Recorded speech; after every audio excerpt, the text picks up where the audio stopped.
Mas quem foi que criou essa religião? A gente sabe muito bem como surgiu a religião católica, a protestante, mas eu aposto que na escola nunca te ensinaram nada sobre a Umbanda. Então vamos lá. Segundo as nossas pesquisas, feitas na internet, tudo começou no final do ano 1908, no Rio de Janeiro, quando um rapaz chamado Zélio Fernandino de Moraes estava se preparando para ingressar na Marinha. Esse era o sonho de muitos jovens da época, mas por algum motivo, Zélio começou a passar por alguns acontecimentos fora do normal. Ele começou a adotar o comportamento de um velho, dizendo palavras estranhas. Sua família, preocupada com o que estava acontecendo, resolveu levar Zélio para um médico. Também assustado com a situação, o médico aconselhou a família a levá-lo em um padre, pois o que estava acontecendo com ele parecia ser coisa do mundo sobrenatural. E de fato era. Só que, em vez de levá-lo a um padre católico, a família achou melhor levá-lo a um centro espírita. No centro, os médiuns conseguiram identificar a incorporação de um espírito. No meio da sessão, Zélio, enquanto estava incorporado, teria saído para buscar uma rosa branca. Ao voltar, muitos outros médiuns que estavam na sessão receberam outros espíritos. A entidade de Zélio então resolveu se identificar, dizendo que era o Caboclo das Sete Encruzilhadas e que voltaria no outro dia na casa de Zélio, onde poderia ser escutado e aceito. Pois bem, no dia seguinte, as pessoas que simpatizavam com o espiritismo e alguns curiosos, é claro, foram até a casa de Zélio. Às 20 horas da noite, o Caboclo das Sete Encruzilhadas apareceu para criar uma nova religião, que era baseada nos valores cristãos, que todo mundo já conhecia, mas principalmente no amor ao próximo e na caridade.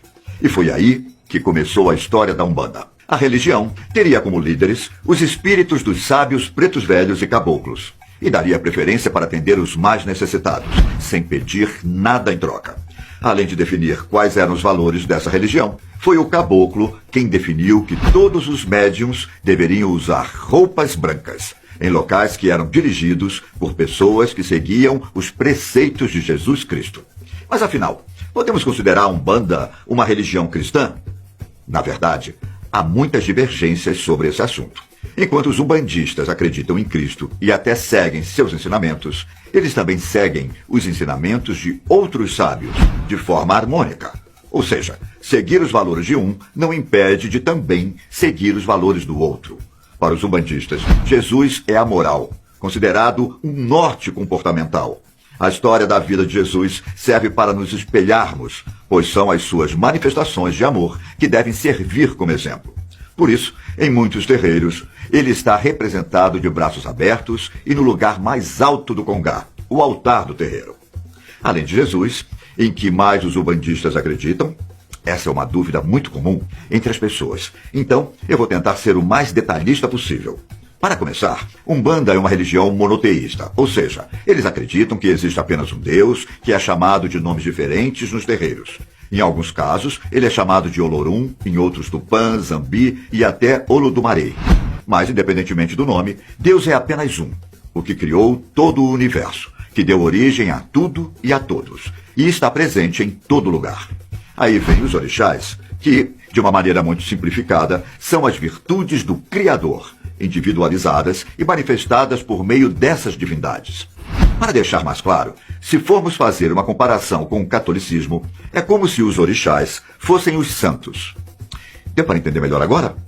Então, alguns dos orixás encontrados na Umbanda são Oxalá, Xangô, Iemanjá, Ogum, Oxóssi, Oxum, Iansã, Omolu e Nanã.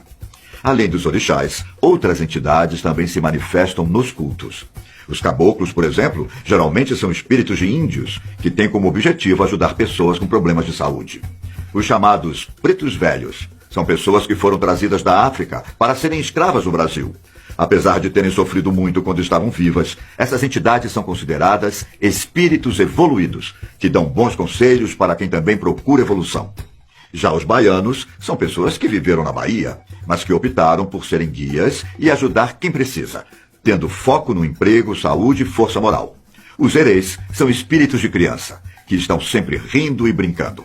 Essas entidades têm fama de consolar os aflitos, pais, mães, e às vezes acabam cometendo uma travessura ou outra. Ainda temos Exus e Pombagiras, que são mensageiros dos orixás. Vale destacar que Exu é o masculino e Pombagira o feminino. E é aqui que existe um grande equívoco sobre esses dois nomes. Existe um mito de que tanto Exu quanto Pombagira estejam relacionados com o demônio. Porém, é esse tipo de boato que faz muitas pessoas terem preconceito contra a religião Umbanda. Na verdade, Exus e Pombagiras nada mais são do que espíritos que já vivenciaram diversas encarnações, mas que se encontram em um estado evolucionário superior, que as permite ajudar a quem recorrer a elas. Os rituais são liderados por um pai ou mãe de santo, que também tem o dever de ensinar a doutrina Umbanda para seus discípulos. Os rituais umbandistas são tocados atabaques que acompanham cânticos sagrados em português, além de receberem ali incorporações por meio dos médiuns, das entidades que têm o poder de curar, aconselhar, avaliar e modificar a vida das pessoas. O que é que os umbandistas seguem? As outras religiões costumam ter um livro sagrado como guia, como é o caso da Bíblia. Os umbandistas não seguem uma escrita sagrada em específico. Para ser mais claro, eles têm a liberdade de estudar os livros sagrados de todas as culturas. Eles consideram que o sagrado, na verdade, é a criação, a natureza, os animais, as matas, as pedras e as pessoas. Isso é o sagrado. Tudo que é obra de Deus, tudo que é obra do Criador. Para eles, o convívio e o respeito com a criação nos ensinam os nossos princípios, e isso não precisa de uma cartilha para dizer como fazer. Podemos afirmar que a Umbanda é uma religião livre, baseada na caridade e no amor ao próximo. Umbanda não é a mesma coisa que Candomblé. Apesar das duas religiões serem de matriz africana, o Candomblé está mais próximo dos cultos africanos, principalmente por ter sido mais preservado e não se misturado com outras religiões. Já a Umbanda teve um sincretismo muito forte, de forma que é visível a presença de costumes do catolicismo, espiritismo, do que o próprio Candomblé.